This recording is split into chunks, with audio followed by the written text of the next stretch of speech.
पिछड़े हो, अति पिछड़े हो, दलित हो, महादलित हो, स्वर्ण समाज हो, सबको जो गरीबी रेखा में आते हैं, दलित समाज को छोड़कर हम ओबीसी, ईबीसी और उच्च जाति में जो आर्थिक रूप से गरीब है, सबको आरक्षण मिला है।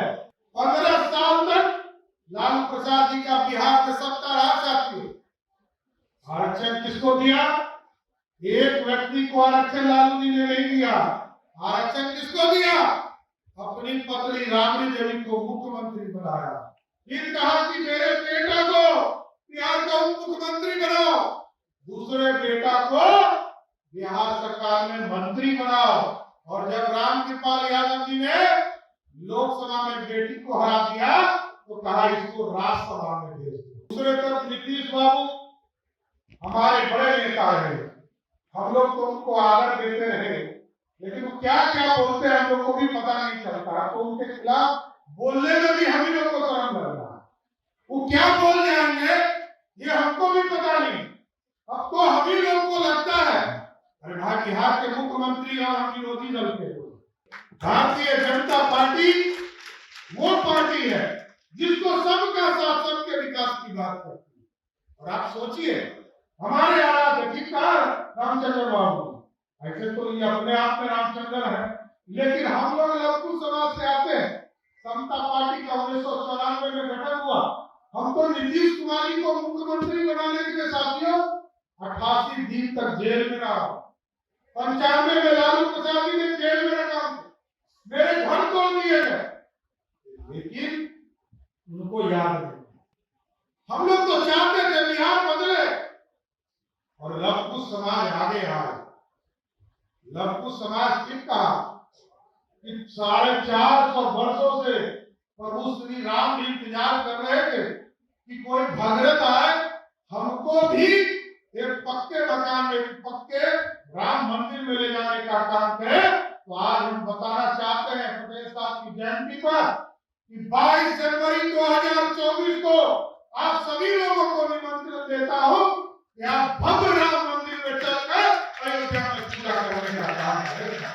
अगर 370 को जब देश के यशस्वी प्रधानमंत्री आदरणीय नरेंद्र मोदी जी और आदरणीय गृह मंत्री आदरणीय अमित शाह जी ने 370 को उखाड़ कर कचरे के ढेर में फेंक दिया, तब अखंड भारत का सपना साकार हो रहा था। आज लोग जा रहे हैं। सरदार पटेल की चिंता किसने की? ठीक कहा आदरणीय आशुतोष सिन्हा जी। अब बिहार में तो ही सामंती है साथियों, कोई सामंत नहीं बचा और सबको आरक्षण मिला। पिछड़े हो, अति पिछड़े हो, दलित हो, महादलित हो, स्वर्ण समाज हो, सबको जो गरीबी रेखा में आते हैं, दलित समाज को छोड़कर हम ओबीसी, ईबीसी और उच्च जाति में जो आर्थिक रूप से गरीब है, सबको आरक्षण मिला है और आरक्षण के तहत काम कर रहे हैं। लेकिन बिहार में 2 ही व्यक्ति 15 साल तक लालू प्रसाद जी का बिहार में सत्ता रहा साथियों। आरक्षण किसको दिया? एक व्यक्ति को आरक्षण लालू जी ने नहीं दिया। आरक्षण किसको दिया? अपनी पत्नी राबड़ी देवी को मुख्यमंत्री बनाया। फिर कहा कि मेरे बेटा को बिहार का उप मुख्यमंत्री बनाओ, दूसरे बेटा को बिहार सरकार में मंत्री बनाओ। और जब रामकृपाल यादव जी ने लोकसभा में बेटी को हरा दिया तो कहा इसको राज्यसभा में भेज दो। यही आरक्षण, कोई दूसरा फॉर्मूला नहीं है। और दूसरे तरफ नीतीश बाबू हमारे बड़े नेता है, हम लोग तो उनको आदर देते रहे, लेकिन वो क्या क्या बोलते हैं हम लोग को भी पता नहीं चलता। तो उनके खिलाफ बोलने में भी हम ही लोग को शर्म लग रहा है। वो क्या बोल जाएंगे ये हमको भी पता नहीं। अब तो हम ही लोग को लगता है अरे भाई बिहार के मुख्यमंत्री और हम विरोधी दल के लोग, हमारा तो दायित्व उनके खिलाफ बोलना, लेकिन अब वो क्या जवाब दे देंगे हमको ये हमको भी पता नहीं, क्योंकि कब क्या बोलते हैं हम उस पर नहीं जाएंगे। लेकिन साथियों ये जो गौरवशाली इतिहास रहा है बिहार का, इसको ठीक करना और ये ठीक तभी होगा जब आपका आशीर्वाद मिलेगा। भारतीय जनता पार्टी वो पार्टी है जिसको सबका साथ, सबके विकास की बात करती है। और आप सोचिए हमारे आराध्य अधिकार रामचंद्र बाबू, ऐसे तो ये अपने आप में रामचंद्र है, लेकिन हम लोग लघु समाज से आते हैं। समता पार्टी का 1994 में गठन हुआ। हम तो नीतीश कुमार जी को मुख्यमंत्री बनाने के लिए साथियों 88 दिन तक जेल में रहा। 95 में लालू प्रसाद जी ने जेल में रखा, मेरे घर तोड़ दिए गए, लेकिन उनको याद नहीं। हम लोग तो चाहते थे बिहार बदले और लघु समाज आगे आए। लघु समाज ठीक कहा कि 450 वर्षों से प्रभु श्री राम भी इंतजार कर रहे थे कि कोई भगीरथ आए, हमको भी एक पक्के मकान में, पक्के राम मंदिर में ले जाने का काम करे। तो आज हम बताना चाहते हैं पटेल साहब की जयंती पर कि 22 जनवरी 2024 को आप सभी लोगों को निमंत्रण देता हूं कि आप भव्य राम मंदिर में चलकर अयोध्या में पूजा करने का काम करें। इसलिए सरदार साहब के सपने को साकार करना है। और बिहार की स्थिति क्या बना दिया नीतीश बाबू ने, आप सोचिए। नीतीश जी कहते हैं, जब भी महिलाओं को देखते हैं तो कहते हैं कि हमने बिहार में शराबबंदी कर दिया। शराबबंदी हो गया, पहले मिलता था शराब का बोतल 300 का, कितना मिलता है, लेकिन सबको पता है कि कितना बोतल मिलता है। आप सोचिए साथियों, जिस बिहार में 2005 में जब पहली बार नीतीश कुमार जी दूसरी बार मुख्यमंत्री बने, भाजपा के कृपा से मुख्यमंत्री बने, भाजपा ने सहयोग देकर उनको मुख्यमंत्री बनाया, तो बिहार में 987 शराब की दुकानें थी। और जब नीतीश कुमार जी 2016 में शराबबंदी उन्होंने किया तो बिहार में शराब की दुकानें कितनी थी मालूम है? 11,000। इसका मतलब नीतीश बाबू ने 11 गुना हमको शराबी बनाने का काम किया। और पहले तो 11,000 शराब की दुकान, आज यदि दुकान खोलिएगा तो एगो फोन उठाइए और कहिए कि भाई एगो शराब का बोतल चाहिए, आपको होम डिलीवरी मिल जाए।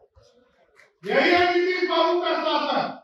इसलिए साथियों, इस बिहार को श्रेष्ठ बनाना है, और श्रेष्ठ तब बनेगा जब सरदार साहब के सपने को साकार करें, डॉक्टर श्यामा प्रसाद मुखर्जी के सपने को साकार करें, पंडित दीनदयाल उपाध्याय जी के सपने को साकार करें, आदरणीय नरेंद्र मोदी जी के सपने को साकार करेंगे तो दो चीजें बड़ा स्पष्ट है, दो गारंटी एकदम कंफर्म है साथियों। एक गारंटी, नरेंद्र मोदी जी जब तक देश के प्रधानमंत्री का काम कर रहे हैं, वो कोई साधारण व्यक्ति नहीं है साथियों।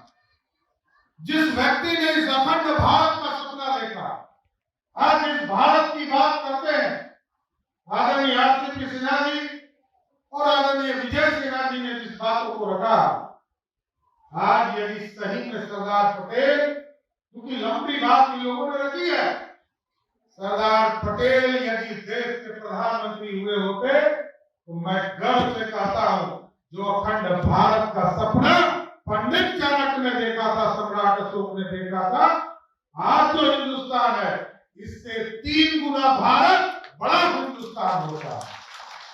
आज पाकिस्तान आजाद नहीं होता, आज बांग्लादेश नहीं होता, क्योंकि हमारे पास सरदार थे। लेकिन लोकतंत्र की हत्या की है। फिर कहा हमारे कई साथियों ने कि एक तरह से आजादी के पहले के इतिहास को पूरी तरह चोरी करने का काम किया है, और हमारे साथी ने काम नकली सरदार बनाया। देखिए साथियों, स्पष्ट है, ये भारत अखंड भारत बनता और कितना बड़ा भारत होता। आज यदि सरदार पटेल की बातों को समझिए, 567 रियासत को एक साथ जोड़ने का काम, और हम गए थे, जूनागढ़ गए थे, भारतीय जनता पार्टी के चुनाव प्रचार में जब जूनागढ़ गए, हम लोगों ने देखा वहां पर किस तरह जूनागढ़ को भारत में मिलाया, हैदराबाद को मिलाया गया, कश्मीर की समस्या आधा और अधूरी रही। लेकिन हमें पूर्ण भरोसा है, बाद में उस सपने को साकार किसने किया था? 75 वर्ष कि अखंड भारत का सपना जो सरदार पटेल ने देखा था, उस सपने को साकार कौन करेगा?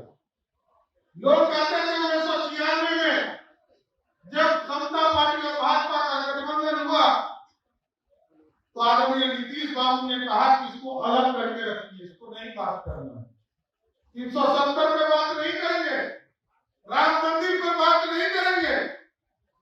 और 370 का सपना किसने देखा था? हमारे पूर्वजों ने देखा था साहब।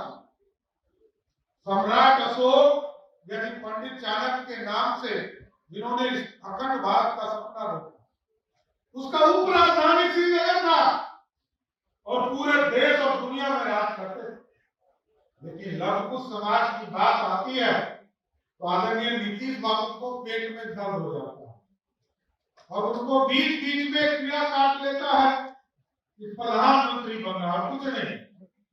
अरे आप प्रधानमंत्री बनो, अमेरिका का राष्ट्रपति बन जाओ, लेकिन हिंदुस्तान की तो बात करो, ये भारत कैसे श्रेष्ठ होगा।